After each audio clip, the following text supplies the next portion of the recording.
don't normally need a microphone, so but if I'm too loud, shout me back. Okay, it's great to see everybody. My name's Danielle Swainston, and I'm the Assistant Director for Joint Commissioning within the Council. But I'm actually here as a member of the Healthy Relationships Partnership. We've been working very closely within that partnership to make sure that we raise the profile in terms of how important relationships are, in terms of obviously the title of this conference, Relationships Matter. We all work with each other within a system that is about people. And that system, it's really, really important that we develop effective relationships between ourselves in terms of our workforce, but then also with our families, with our children and young people that we're working with. So I think the title Relationship Matters is critically important in everything we do. And I think sometimes our work, we're all very, very busy, and we all are churning through work day in, day out, and sometimes it just takes some time, something like this, just to step back and reflect and really think about why it is important that we think about relationships across the system. Now obviously we're talking here about reducing parental conflict, which we know is impairing the outcomes of some of our children and young people. From a strategic point of view, in terms of the strategy across Hartlepool, we have the Children's Strategic Partnership, which have got all partners on, so health, police, ourselves, voluntary sector, parents, and the last conversation we had in terms of our aim and our priority was the emotional health and well-being of our children and young people, and that if we could do anything, that's what we need to focus on moving forward over the next couple of years. Now, you might be thinking, well, how does all that work through? But actually, when we look at the evidence in terms of parental conflict, the impact that has on the emotional well-being of our children and young people is stark, and we need to be making sure that in all of our work we are mindful that we are trying to improve the emotional health and well-being of our children and our young people, and if we can do that, we will have a very bright future for our children in Hartlepool, who obviously are our future as we move forward. I want to thank everybody for coming. It's great to see, I can see a lot of familiar faces. It's great to see you all.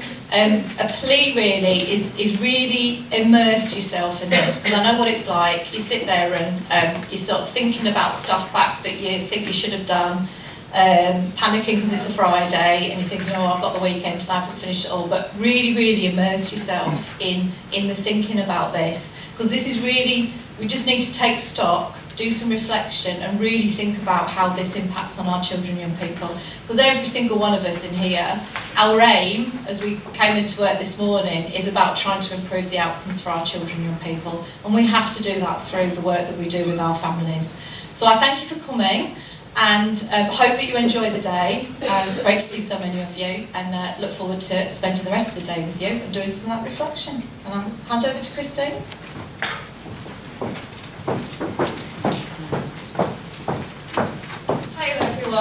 I'm here today as part of One Hart, One Mind, One Future, and I'd like to give you a little bit of an insight into how raising a disabled child can actually impact on relationships between partners, but also wider family members as well.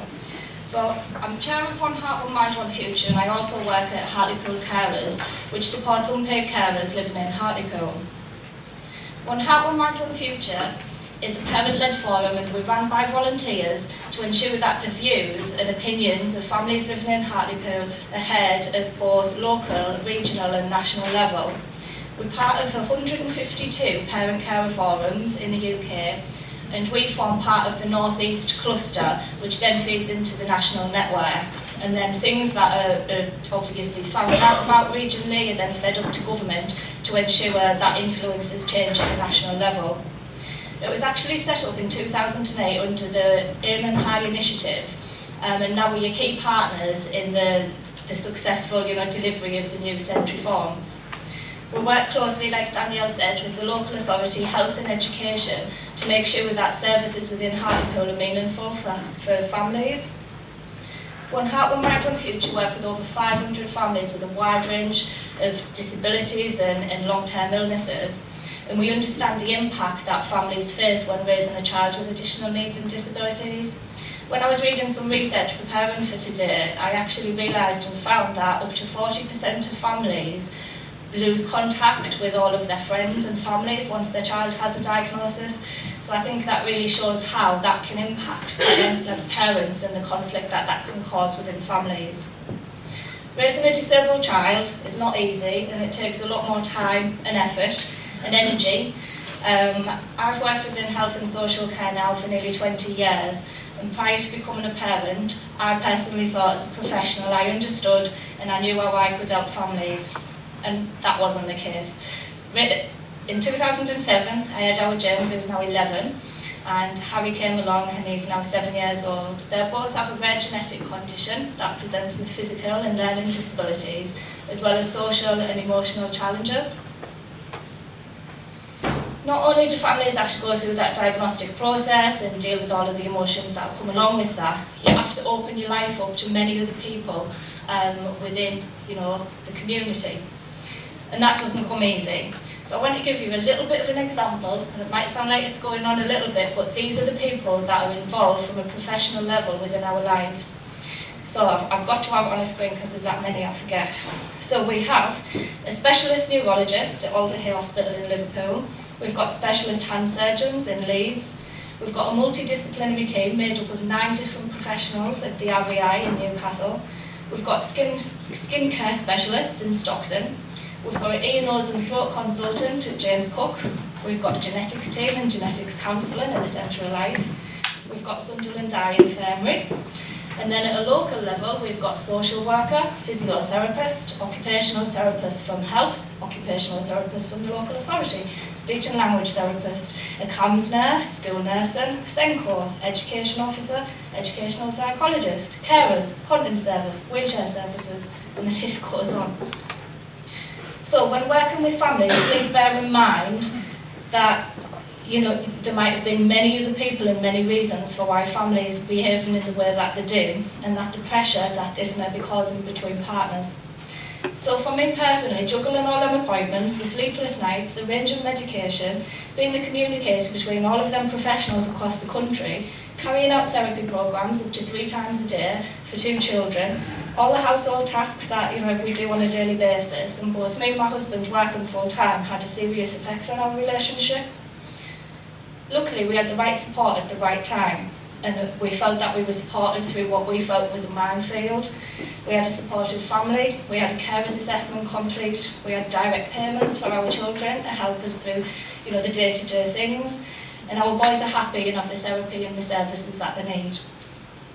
Unfortunately, we meet many families that don't know about the services and the support that are available locally, and I think in Hartlepool we're quite lucky and do have lots of things that are available, and it's just making sure that families are aware of the services that are available to them.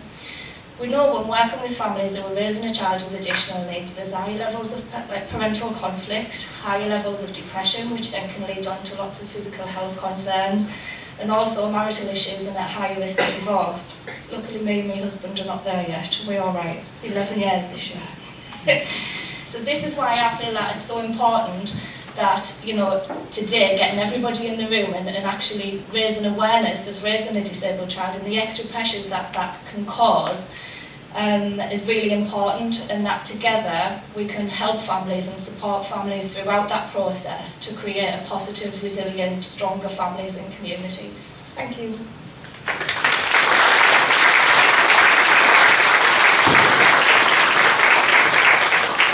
Many thanks to Danielle and Christine for those endorsements, and reinforcing the need for us to launch the campaign today, which is about providing support specifically to new parents and to parents who are caring for children with additional needs, recognising the additional pressures that brings.